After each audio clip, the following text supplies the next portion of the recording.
Okay, so let's begin. Good afternoon, everyone, and thank you for joining us today. My name is Sally Ozell, and I'm Director of the Environmental Security Program at the Stimson Center here in Washington, D.C. I'd like to first thank the National Marine Sanctuary Foundation for hosting yet another amazing Capitol Hill Ocean Week. And I would also like to thank the Walton Family Foundation for sponsoring today's discussion. So before we introduce and get into it, I'd like to just, if I could, set the stage a bit. Illegal, unreported, and unregulated fishing, IUU fishing, is what we're going to talk about. And when you think about IUU fishing, it could be a discrete activity, way out in the distant waters of the ocean, or a licensed vessel taking a bit more fish than they're permitted. A legally licensed fish than more than they're permitted. But it's a global problem with economic losses between $26 to $50 billion each year. More than money, I mean, we hear about IUU fishing is really rippling effects on our marine ecosystems, sustainable fishery management, food security, and national security. And it really skews our trade systems. It undermines good governance around the world and the rule of law, and it puts law-abiding fisher people at a disadvantage. We also hear stories about it really converging with, other types of crime, corruption, trafficking drugs, humans, and guns. I was just in West Africa, and what we heard in West Africa, the facts tell us that 40% of global IUU fishing, 40% of the global IUU fishing incidents takes place in West Africa. And IUU fish catch accounts for 37% of all the seafood harvested in that region. So that's a big loss in very, poor countries who really rely on revenues, a loss of up to about $9.5 billion a year in IUU fishing revenues. So, while we were just there, it was really, it was so interesting. We heard firsthand the impacts that IUU fishing is having on many of these communities. Vessels from foreign distant water fleets violating their access agreements, harvesting more than they're allowed to catch, as government officials literally look the other way as they get bribes put in their pocket. I spoke to local women who are processing and selling fish at the markets, but they're unable to compete with foreign-owned fish meal factories who buy fish at a higher price, pricing them literally out of the market. And we witnessed labor abuses, and I saw a lack of worker rights at these fish meal factories that we visited. So it's daunting on so many different levels. But we're trying to do a lot. Over the past 20 years, there've been a lot of policies, a lot of programs created, everything from Port State Measures Agreement to the Global Record, new voluntary guidelines on transshipment. We have the IUU Fishing Action Alliance, the Seafood Import Monitoring Program. EU has its carding system. We got a great US National Security Memo on IUU fishing from the Biden administration earlier. And there have been ongoing and recent great amendments to the National Defense Authorization Act. So there's a lot going on.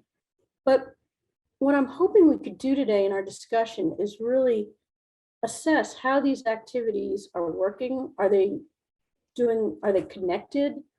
What needs more focus, fine tuning? What can we learn from other countries and other practices around the globe? And most importantly, where do tight financial resources need to be directed? Where should they grow, and what is the timing? How do we help the programs in the US and around the globe be able to afford to do and take on this big task?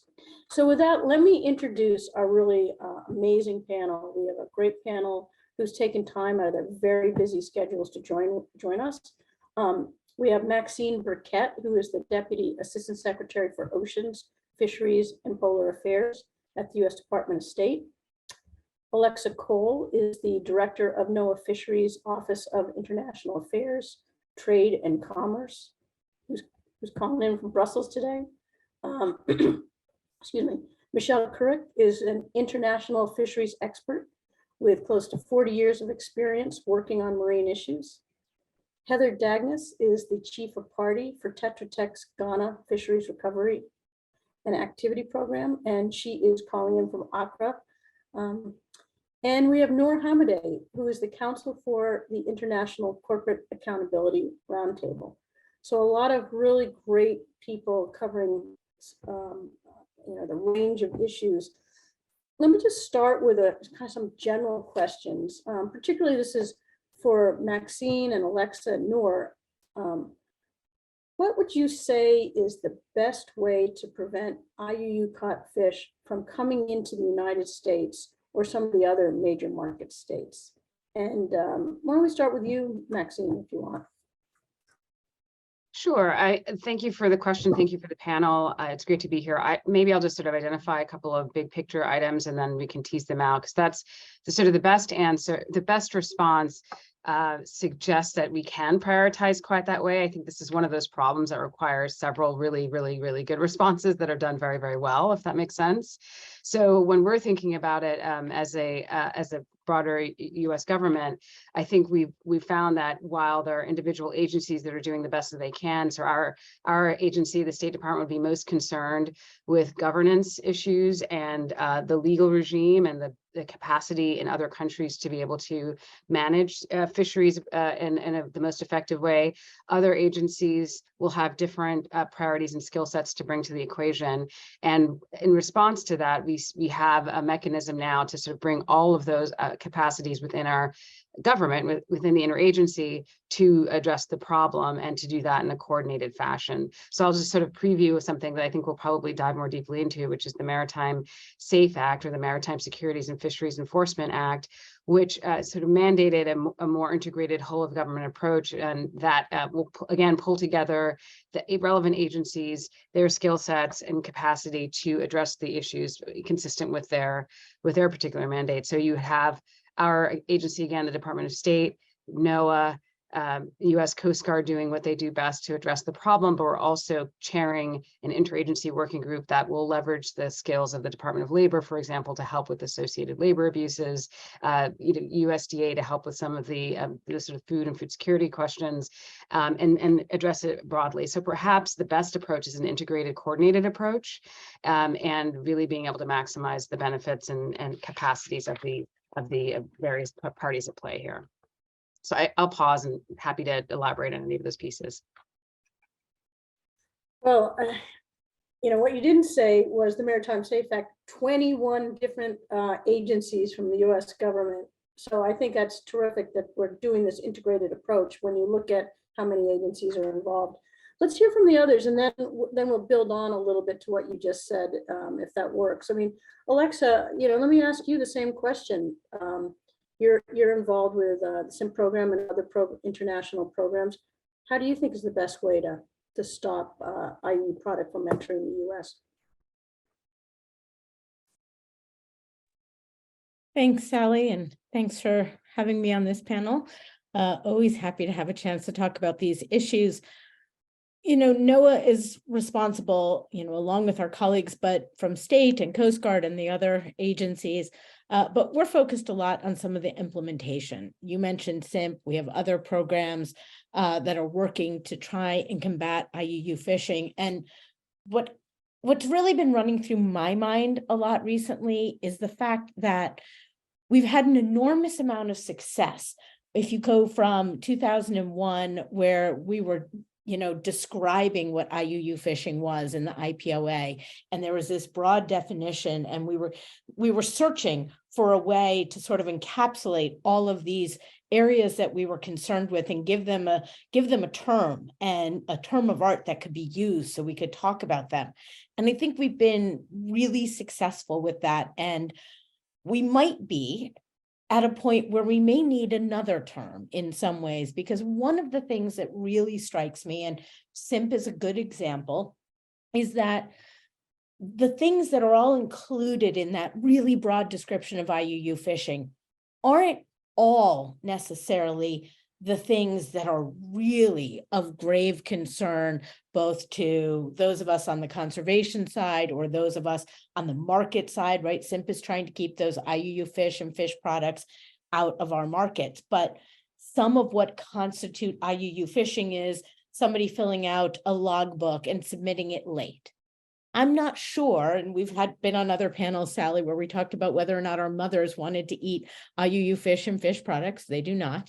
But I'm not sure that's what they mean. I don't think that's what most of us mean when we say we want to keep IUU fish and fish products out of our market.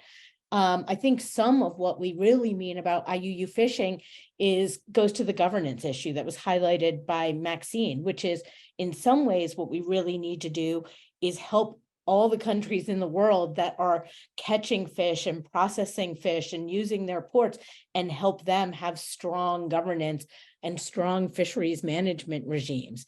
And it isn't so much about whether or not that particular fish comes into our market.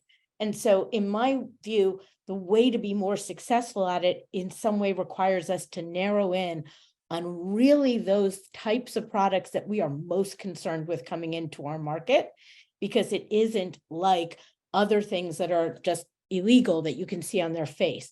So fish, knowing whether a piece of fish is illegal or was caught with the wrong gear at the wrong time, with the wrong permit in the wrong place, is incredibly challenging. And so in order to be successful at it, we're going to need to be able to focus more on those areas that are of biggest concern. And so that's one of the things we're thinking a lot about, being able to use technology, being able to use other mechanisms to focus in on the broad issue of IUU fishing, because I don't think every aspect of it has the same solution or the same concerns or the same way to address it. So that would be my initial thoughts on it. So interesting. I think most of us would agree that risk targeting is going to be really the answer moving forward. What are the risky ports, the risky vessels, the risky flag states, you know, et cetera, et cetera. And so I think you're on something. And I'll come back to you in a minute with sort of trying to understand kind of the technology potential. But, could everyone please, Brett, could you please mute your, Brett Sommermeyer? Oh. Please mute your line. Thank you. Yeah. So, Noor, I mean, Alexa touched on it a little bit, as did Maxine, about forced labor and some of the human rights issues. How does that feed into when we are trying to prevent IUU fish products coming in the United States? Yeah, well, I think there are two different ways where this feeds into it. One is to kind of, through IUU fishing enforcement mechanisms, try to address forced labor as an element of IUU fishing. But then the second way, I think, is to kind of address IUU fishing through a forced labor lens and through forced labor and human rights related mechanisms. And I'll talk a little bit about both of those. So I guess regarding, maybe I'll start with the second one. I think I'm agreeing very much with what Maxine said, which is that there very much needs to be a whole of government approach, one that includes working with folks in labor and other agencies with human rights enforcement focuses to identify how to combat human rights abuses as they take place in IUU fishing. And also I think for folks in the IUU fishing space to work with folks in the human rights space and identify how and kind of help them advance their work to also kind of support with IUU fishing. The National Security Memorandum calls for greater coordination among relevant agencies on this issue. And I think there have been a couple of advancements recently that kind of highlight the need for this kind of coordination. One is that Customs and Border CBP issued a withhold and release order against Dalian, which is the first time that there's been a withhold and release order against an entire fleet of vessels. And for folks who in the room who don't know or are less familiar with this, Customs and Border Patrol enforces the Tariff Act, which makes it illegal for imports of goods to enter that are made in whole or in part with forced labor to enter the US. And so Customs and Border Protection ensure that imports that may have been made with forced labor are prevented from entering the US. And so they were able to issue a withhold and release order against Dalian. And then there was also a global Magnitsky sanctions designation against both Dalian and Pingtang, two sort of larger fishing companies. And this was a really significant win, because this is the first, I believe this is the first time where there have been sanctions on the issue of global Magnitsky sanctions on the issue of IUU fishing. And also, just to provide a little bit more context for folks, global Magnitsky sanctions is a human rights and corruption sanctions regime that typically there are a few, I believe, I think not a very large number of sanctions designated under global Magnitsky. So I think the fact that there were two of these is a really significant win, and having different agencies working together and kind of sharing information to issue these kinds of enforcement actions can advance enforcement against IUU fishing. And then the second thing I'll bring up, and I won't talk too long because I know I'm running out of time, but ICAR worked on a report with CSIS's Human Rights Initiative that highlighted important recommendations on how the SIMP program could be improved to help prevent fish caught or processed using forced labor from entering US supply chains. And I think there are a couple of recommendations that I just want to highlight here on this. The first is to expand SIMP to cover all seafood species. And the reason for this is that forced labor is not limited to fishing vessels or processing facilities in the supply chains of certain types of seafood. It's present in all of them. And the second is including forced labor, indicators of forced labor into SIMP's record keeping requirements to kind of ensure that there's more information about what the labor conditions are like on those vessels. And then third is SIMP's reporting requirements, including beneficial ownership information, which will help Customs and Border Protection to issue withhold and release orders against entire fleets as opposed to vessels, since SIMP shares information with them and they collaborate closely. I will stop there, and I'll include a link in the chat for those of the report for those who are interested. Great, thanks. I mean, that's really helpful to understand that ties, because I think a lot of us in the fish world aren't as familiar with that. Can you, just one quick question, I can never even say it, the Magnitsky Act, who oversees that when they issue a violation? OFAC. And OFAC stands for what? Oh, sorry. Yes, good question. I am forgetting what it stands for right now, actually. So let me, the Office of Foreign Assets Control. I don't know why that slipped my mind. And which agency is that in? That is in the Department of Treasury. Okay, that is exactly where I was trying to get to. Yeah. So, I mean, that is just, you know, we've heard so far Customs and Borders, we've heard Labor Department, we've heard Treasury Department, Commerce, NOAA. So, I mean, I think that goes back to Maxine's original, you know, 21 agencies under the Maritime Safe Act Working Group, and why it's so important for all of these agencies to work together. Before I get into that more, I want to think a little more globally. So, you know, there have been some really good, you know, examples that other countries are trying to do to take this on. And so, Michelle, if I could just ask you a little bit, I mean, I know that you've worked a lot with the EU, and they just passed this new fisheries control regulation. And it might give us some lessons that the 21 agencies, or even a handful, could learn about in the next few years to combat IUU fishing. Could you sort of talk a little bit, I mean, just for folks who know, I mean, don't know, IUU fishing, the first law by the European Union was the first major global law on this topic.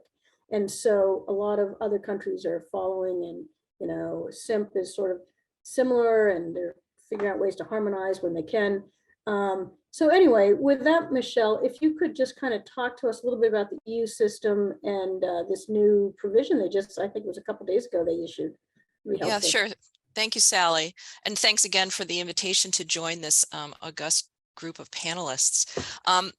You know, just to maybe have a few preparatory comments to set the stage here. you know, when you look at the major markets, and certainly the EU is the largest regional market for seafood in the world, and when you combine that with the United States and Japan, you're looking at, from the most recent numbers I saw, about 65% of the global trade in fish. I mean, it's a highly traded global commodity. It's complicated. You know, the supply chains are incredibly complex. The sort of romanticized view of, you know, the local fish at the fish market always coming from just a mile or two offshore is not really, you know, quite so accurate in all cases anymore. I mean, fish travels widely across the globe. And so the solutions that we need to look at have to reflect that kind of complexity.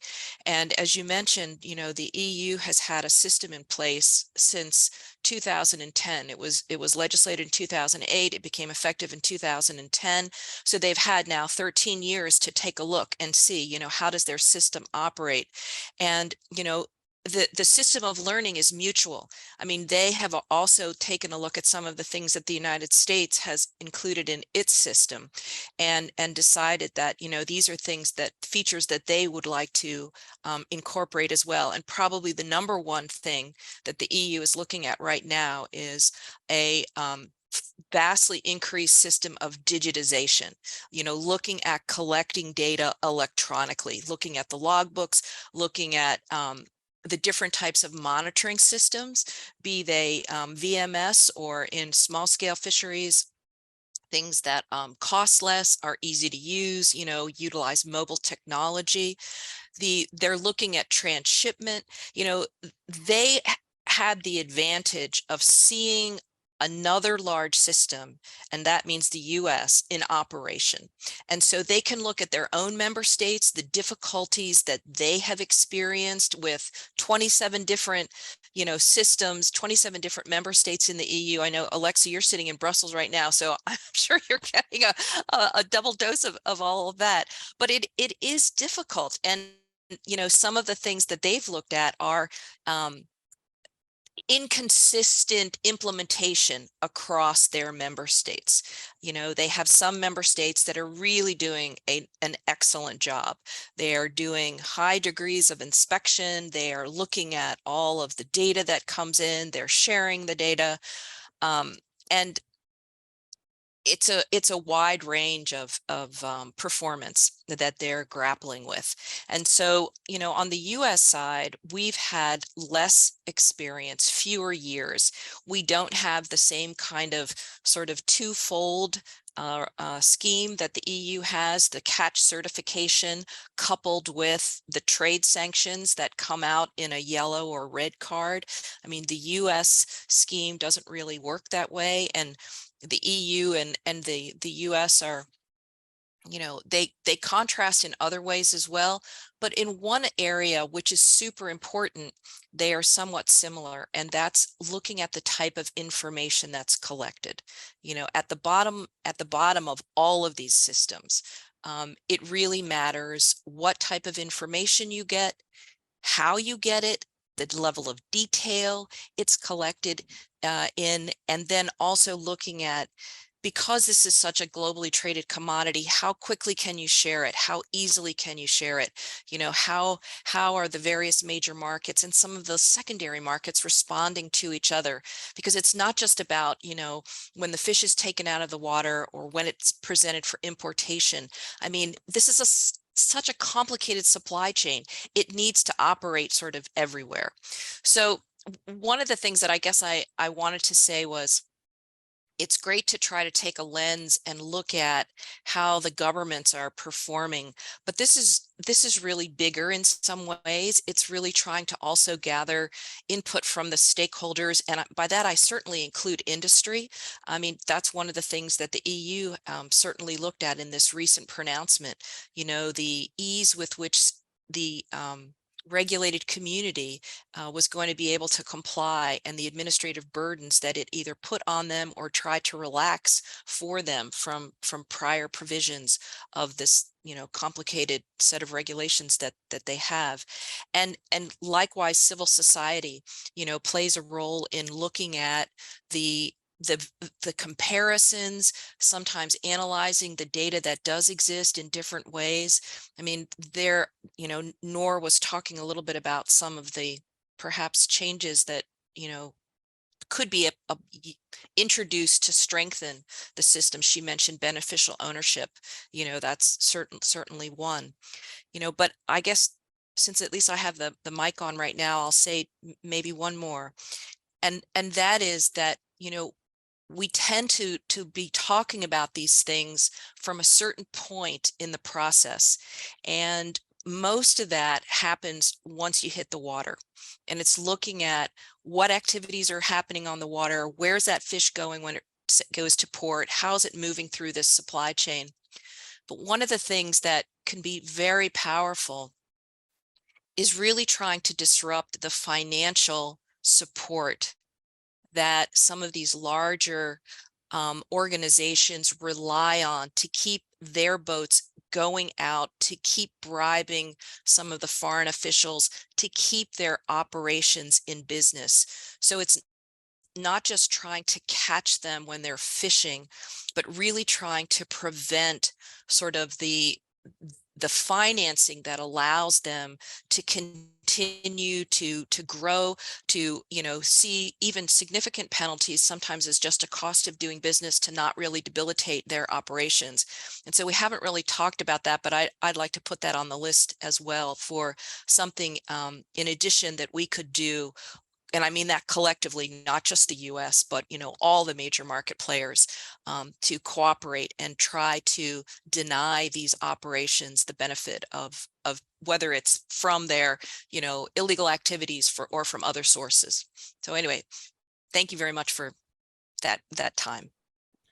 Thanks, Michelle. You raised a lot of really interesting issues, and from the technology and the electronic requirements to what the EU has learned and where they're going, and I think ending it with sort of the corruption piece. Heather, I guess that takes us right to where you are. I hate to make it sound like that, but you are in West Africa.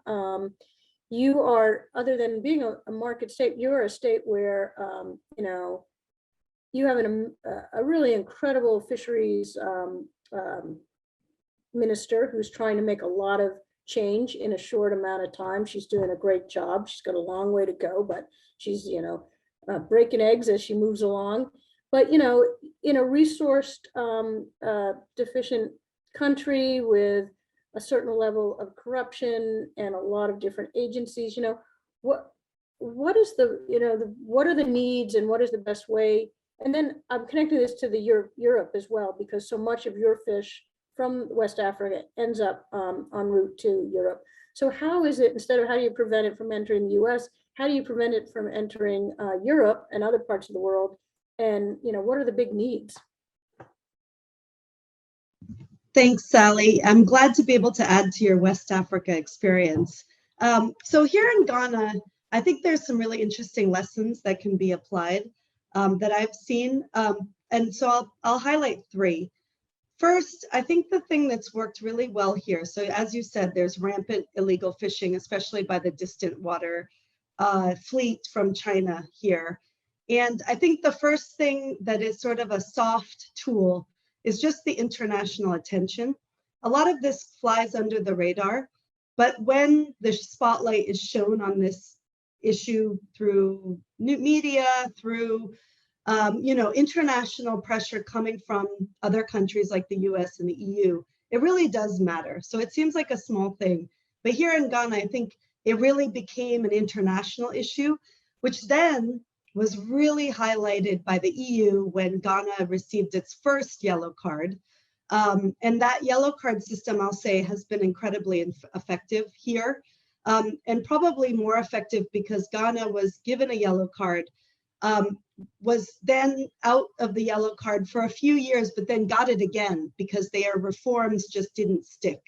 So I think the fact that that carding system has been repeated, the sanctions really are real here, and they matter. And the other thing I'll say is, so the fish that comes out of Ghana and is traded is mostly tuna, and that's what matters to the EU. But what the yellow card has done that's been really important is also the domestic fishery. So Ghana's domestic fishery is the small pelagic sardines, mackerels, anchovies, which people here eat and is incredibly important for domestic food security. So while the yellow card is focused on exports, it also applies to all the issues that are affecting our domestic fisheries here, and which are really affecting people and their food security and their livelihoods. So it's been really interesting to see how that yellow card focused on export fisheries, but is really targeting the problems, the corruption, the lack of port state measures, the lack of good monitoring, control, and surveillance, and corruption, which is affecting all fisheries. Finally, the other thing I'll just say is that I do think another important tool, which Alexa mentioned, is governance. And, you know, I think tying some of these sanctions to governance reforms is really important. And that's what the yellow card does really well. And then I'll also say, though, you know, in addition to that, then the US government through USAID, the US Agency for International Development, has also recognized the opportunity that the yellow card provides to push forward those reforms. So, you know, here in Ghana, the project I work on, which is funded by USAID, is building on all of those yellow card sort of red flags to try to address things like transparency. We're introducing electronic monitoring systems here to see how we can use those. And those are things that, you know, the government of Ghana itself cannot do, but it needs technical assistance. It needs to have those experts come in, build on the lessons that have been learned internationally. So I think we should see that technical assistance that countries like the EU and the US can provide as also key to addressing this issue. I'll stop there. Thanks. No, that's a great window to understanding what's occurring and what's being helpful and what can be helpful in the future from the EU carding system through tech assistance. And I didn't realize that the carding system reflected also on the local fishing. And a lot of those small pelagics we know are also, you know, they may not be going to Europe, but they're being caught for fish meal and caught for other activities. So we have to think about that as well. You know, Maxine, I'm gonna come back to you if I could. You know, Heather mentioned, you know, China is one of the big fishing flag states coming in and potentially doing IUU fishing, and we know there are others. You know, as you know, there's Taiwan, there's Japan, well, Japan, South Korea. We, you know, a lot of our friends. So with you know, you've got the new Maritime Safe Act working group that's got priority regions and priority flag states.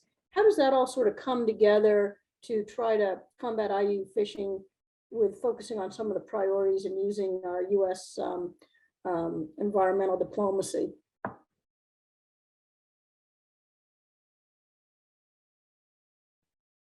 Uh-oh, you've frozen. Action instability issues. Got it.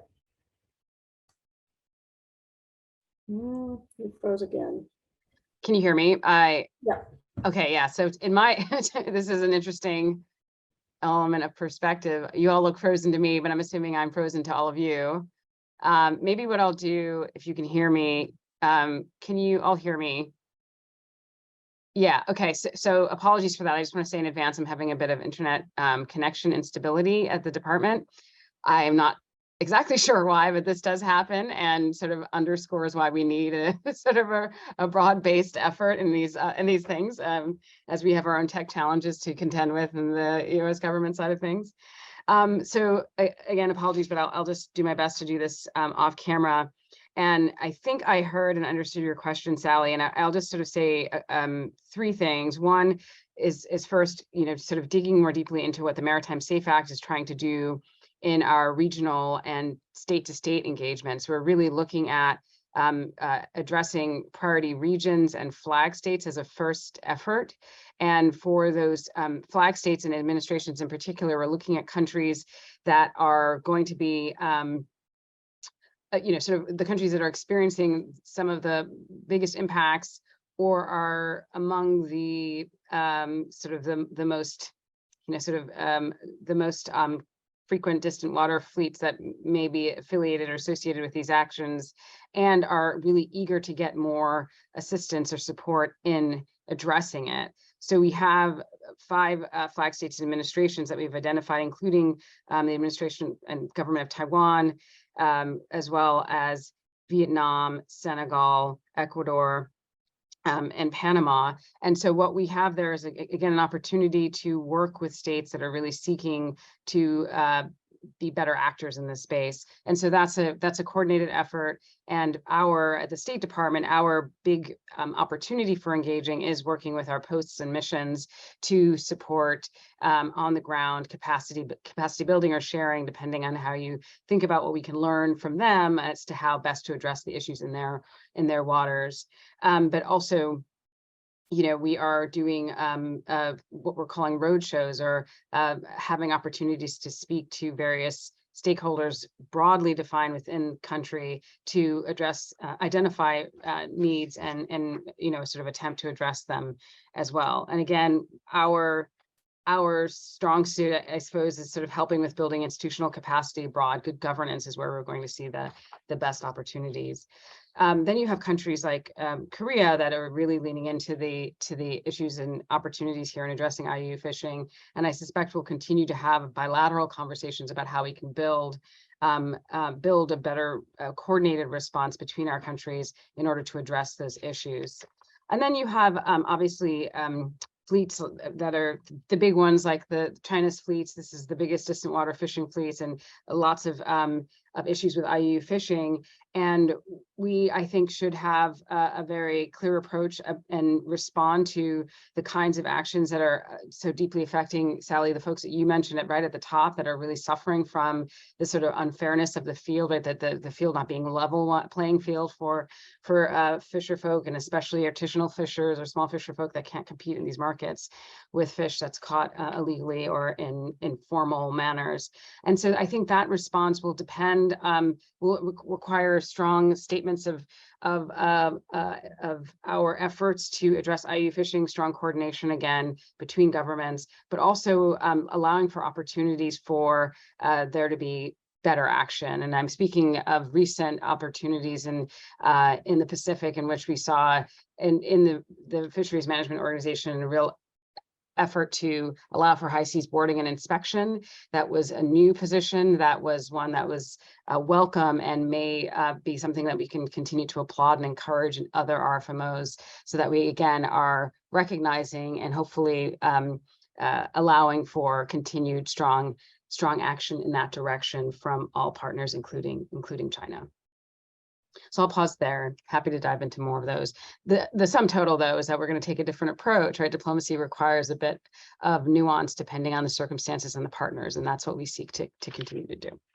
And I think that's brilliant. I mean, I think having that sensitivity, you just sort of named a coalition of the willing flag states who want to make a difference. Obviously, they're going to be the ones who are going to work the hardest. And we know that on priority regions to support with capacity, West Africa is one of them, and Ghana is certainly a country there. And I think we're all firm believers in environmental diplomacy can also open the doors for other types of issues that are going on. Alexa, if I could come back to you, if you don't mind. We heard from Michelle a lot about, easy for me to say, e-digitization, log books, monitoring, electronic monitoring, and really, electronic tracking. I mean, right from the beginning, as Michelle was saying, on the water, through the supply chain. And I think we would all agree that, as you said first, Alexa, that, dinging people for having a comma in the wrong place or getting a code slightly off is not what we're trying to achieve in combating IUU fishing. We're trying to do it in a way that makes sense, but have the most data, as Nor said earlier, data and information, including, around the labor rights and abuses, et cetera, adding some of that to the SEMP program. So that's a lot. You want to comment on some of those electronic and tracking and technology ideas? Thanks. I don't really want to talk about the technology, but you always make me anyway. I would like to just sit with a book quietly if it was really up to me. But obviously, we need technology to make any headway on some of this. The volume of seafood trade around the world is just astronomical, and the amount that's coming into markets like the United States and the EU is simply at a level, as I said before, that it's impossible to realistically know what's coming in. And so I think, you know, as you summed up my point before of sort of saying we need to be able to do some risk targeting. Yes, I think that's right. I think it is risk targeting. I think technology will help us do that as these programs become more sophisticated, as they grow older, they age well, like wine, in the sense that they're going to get better the more data that comes in, right? The more we know, the more we can say this is an indicator of a problem, or this is not an indicator of a problem. And that helps all these machine learning things do a better job at it. But I think, in my mind, it's more than risk targeting, right? It's more than just finding the bad shipments. The point where I was trying to get is that there's also a lot that isn't what we really are trying to find. And so being able to, I think, almost have some, you know, one hates to redefine it. And part of the reason we haven't in 20 plus years is because it was so hard to do in the first place. But trying to find a way to really focus in and narrow in on those things that are truly fundamentally of grave concern, and help, and certainly use the technology to help us find those, I think is going to be critical. Because right now, and you know, this is a point we've disagreed on for a long time, you know, more data is useful if that data is meaningful. But just data for data's sake can overwhelm. It certainly can overwhelm our office and these programs, until you have a sophisticated enough system that's able to really separate all the wheat from the chaff, so that, you know, this isn't the stuff that's of concern. This really is, whether it's risk species or whether it's risk activities. And stuff that we can clear out. So the technology is going to be critical. We've been trying to use it, but it takes time for it to be of great use. And so some of it requires more patience than anyone has on this issue for it to get as good as it's going to get. Yeah, I think we're all in agreement that data for data's sake doesn't make sense. It's got to be data that can be used, you know, that's useful. You know, but I think also is, you know, we got to get away. The other thing we heard a bunch about, and I've heard it in Central and South America as well, is the falsification of records. I mean, we've got to get away from these paper records that people so easily falsify. And so I'm going to flip over to you, Nora, on that sort of, you know, I mean, you're asking entities to do record keeping as well, in some trying situations. How is that record keeping going, and is there a problem with data collection and falsification of records and whatnot in your field? And any thoughts on that? I mean, I think on the field of human rights, something that is a really significant barrier is that there isn't really, I mean, I think one thing I want to point out is the sort of record keeping that you see in SIMP sort of isn't replicated in other industries. And so what that means is that in other industries, there's not a really clear view of what's going on in the supply chains of different US companies. And so, and that's part of what our interest in SIMP is that there is at least that data record keeping component. And so I think on the human rights side of things, from the human rights perspective, in other industries, there isn't really proper, and in some cases, any record keeping at all. And so what that means is that many supply chains are really opaque and hidden. And so I think one thing I kind of want to point to here that I think is really valuable in terms of combating IUU fishing, but also human rights and environmental abuses across the board is sort of the notion of mandatory human rights due diligence. And this is another thing we can kind of borrow from the international side of things. France and Germany both already have due diligence laws. The European Union is also working on one, and it's moving pretty far in terms of the legislative process in Europe. And so essentially what that would do is require companies to engage in record keeping and report on the human rights, sort of the human rights situation and environmental impact of their companies. But then in addition to that, also be held accountable for the abuses that are present if they don't take steps to remedy those. So I think across the board on issues of IUU fishing, on human rights, on environmental impacts, this is something that would very much kind of revolutionize the negative harms of corporate behavior, and something that I think will be really important to move forward in US law. Okay, believe it or not, our time's already up.